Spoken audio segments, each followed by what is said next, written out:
Games অসমৰ নতুন ভিডিঅ'লৈ আপোনালোকক স্বাগতম জনাইছোঁ। আজিৰ ভিডিঅ'ত আপোনালোকক লৈ আহিছোঁ SRD শিক্ষকসকলৰ দৰমহা বিষয়ক লৈ এটি ডাঙৰ খবৰ লৈ আহিছোঁ। যিহেতু আপোনালোকক জনাব বিচাৰিছোঁ SRD শিক্ষকসকলৰ দৰমহাক লৈ কিছু অসুবিধাৰ সন্মুখীন হ'বলগীয়া হৈছে। যিহেতু SRD সকলৰ যি দৰমহা পূৰ্বতেই ট্ৰেজাৰীৰ পৰা দিয়া হৈছিলে, কিন্তু এটা নতুন নিৰ্দেশনাৰ যোগেদি এই ট্ৰেজাৰীৰ পৰা বন্ধ কৰি SNA স্পাৰ্ছৰ সহায়ত দৰমহা দিবৰ বাবে এখন নিৰ্দেশনা প্ৰকাশ পাইছিলে। আৰু এই নিৰ্দেশনাখন পোৱাৰ পিছতেই যিহেতু আজি 1 আগষ্ট তাৰিখে প্ৰাথমিক শিক্ষক সন্মিলনীয়ে ইতিমধ্যে যিহেতু স্মাৰকপত্ৰ প্ৰদান কৰিছে আৰু তেওঁক সাক্ষাৎ কৰিছে। সাক্ষাৎকালত তেওঁলোকে কি কথা উত্থাপন কৰিছে, তেওঁলোকে কি আশ্বাস দিছে আপোনালোকক সবিশেষ জনাব বিচাৰিছোঁ। চাবিসকল ভিডিঅ'টো শেষলৈকে চাই যাব।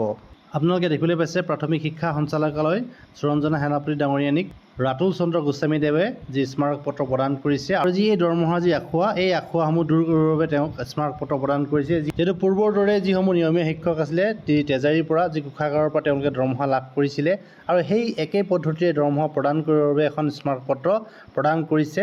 আৰু তেওঁ আশ্বাস দিছে এই বিষয়টো তেওঁ শিক্ষামন্ত্ৰী মহোদয়ৰ লগত আলোচনা কৰিব। এইখনেই হৈছে যি স্মাৰকপত্ৰখন শিক্ষামন্ত্ৰী আৰু লগতে যি মুখ্যমন্ত্ৰী ডাঙৰীয়া আটাইকেইজনকে এই যি একেখনেই যি স্মাৰকপত্ৰ প্ৰদান কৰা হৈছে। SRD সকলৰ যি পূৰ্বৰ যি দৰমহা নীতি যিহেতু কোষাগাৰৰ পৰা যি ট্ৰেজাৰীৰ পৰা দিয়া হৈছিলে আৰু সেই প্ৰথা বাহাল কৰিবৰ বাবে এই যি স্মাৰকপত্ৰখনত উল্লেখ কৰা হৈছে। আপোনালোকে দেখিবলৈ পাইছে মাননীয় শিক্ষামন্ত্ৰী মহোদয়ক স্মাৰকপত্ৰ প্ৰদান কৰা হৈছে। যি SRD শিক্ষক কল্যাণ মঞ্চৰ ফালৰ পৰা এখন স্মাৰকপত্ৰ প্ৰদান কৰা হৈছে মাননীয় শিক্ষামন্ত্ৰী মহোদয়ক। খন্তেক সময়ৰ পূৰ্বেই মিলন মজুমদাৰ ডাঙৰীয়াই এটি ফেচবুক পোষ্ট কৰিছে। তেওঁ উল্লেখ কৰিছে, শ্ৰদ্ধাৰ শিক্ষাগুৰুসকল, আজি আমি বিচিত্ৰ নাথ ছাৰ, উদয় ৰাভা ছাৰ, মালিৰাম দলে ছাৰ, পৱন কলিতা ছাৰ শিক্ষামন্ত্ৰী মহোদয়ক সাক্ষাৎ কৰি আমাৰ সমস্যাটোৰ বিষয়ে আলোচনাত বহোঁ। তেখেতে আমাক আশ্বাস দিয়ে যে সকলো শিক্ষক নিশ্চিত থাকক যে আমি DEৰ অধীনৰ নিয়মীয়া শিক্ষক হিচাপেই থাকিম। কেন্দ্ৰৰ পৰা প্ৰেৰণ কৰা ফাণ্ডৰ বাবে নিৰ্দেশনা পত্ৰখনত প্ৰকাশ পালেও কোনো শিক্ষকেই নিয়মীয়া শিক্ষকৰ কোনো সা সুবিধাৰ পৰা কেতিয়াও বঞ্চিত নহয়। অহা সপ্তাহত আকৌ MD ছাৰ আৰু একাউণ্ট ছাৰটো আলোচনাত বহিবলৈ আমাক অনুৰোধ জনাইছে। আমি স্পষ্টকৈ কৈছোঁ যে ট্ৰেজাৰীৰ বাহিৰে আন কোনো বেলেগ পদ্ধতিৰে আমি দৰমহা ল'বলৈ ৰাজি নহয়। বিষয়টোৰ সুমীমাংসাৰ বাবে দুদিনমান সময়ৰ প্ৰয়োজন হ'ব। পৰৱৰ্তী আলোচনাত আমি নিৰ্দেশনাখনৰ সংশোধন কৰিবলৈ সক্ষম হ'ম বুলি দৃঢ় বিশ্বাসী। এয়া আৰু তেওঁ শিক্ষামন্ত্ৰী মহোদয়ক সাক্ষাৎ কৰাৰ পিছতেই তেওঁ এই ফেচবুক পোষ্টটো তেওঁ কৰিছে।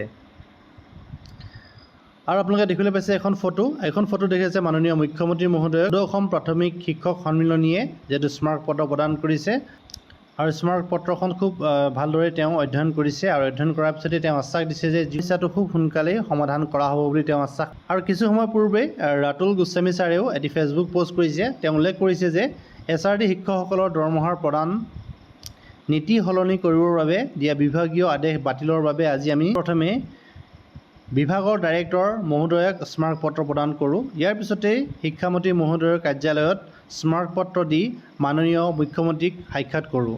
আমাৰ অভিযোগ মুখ্যমন্ত্ৰী মহোদয়ে অতি গুৰুত্ব সহকাৰে শুনে আৰু স্মাৰকপত্ৰখন থিয় পঢ়ি বিষয়টো সমাধানৰ আশ্বাস প্ৰদান কৰে। আৰু লগতে মুখ্যমন্ত্ৰী ডাঙৰীয়াই জনায় যে এই বিষয়ে তেওঁ অৱগত নাছিলে আৰু SRD সকলৰ যি সমস্যাটো অতি সোনকালে সমাধান কৰা হ'ব বুলি তেওঁ আশ্বাস প্ৰদান কৰিছে।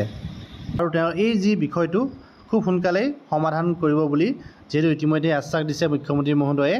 সেইখিনি আপোনাক জনাব বিচাৰিছোঁ। যিহেতু এটা ভাল খবৰ বুলি ক'ব লাগিব। আজি 1 আগষ্ট তাৰিখে যি SRD শিক্ষকসকলৰ বাবে এটি ভাল খবৰ বুলিয়ে ক'ব লাগিব। যিহেতু যোৱাকালি 31 জুলাই তাৰিখে যি নিৰ্দেশনা প্ৰকাশ পাইছিলে, সেইখন পোৱাৰ পিছতে SRD শিক্ষকসকলৰ মাজত যিহেতু শংকা সৃষ্টি হৈছিল তেওঁলোকে কেনেকৈ দৰমহা লাভ কৰিব, তেওঁলোকে যাতে যি ট্ৰেজাৰীৰ পৰা দৰমহা লাভ নকৰিব নেকি, বা তেওঁলোকে যি পূৰ্বৰ যি SSৰ দৰে তেওঁলোকে দৰমহা লাভ কৰিব নেকি, এই বিষয়ে তেওঁলোকে শংকিত হৈ আছিলে। শংকা দূৰ কৰিবৰ বাবে যিহেতু ইতিমধ্যে ৰাতুল গোস্বামী ছাৰে যিহেতু মাননীয় মুখ্যমন্ত্ৰী মহোদয়ৰ লগতে শিক্ষামন্ত্ৰী মহোদয়ৰ লগতে প্ৰাথমিক শিক্ষা সঞ্চালকা মহোদয়কো ইতিমধ্যে সাক্ষাৎ কৰি স্মাৰকপত্ৰ প্ৰদান কৰিছে। অতি সোনকালেই এই সমস্যাটো সমাধান কৰিব বুলিও তেওঁলোকে আশ্বাস প্ৰদান কৰিছে।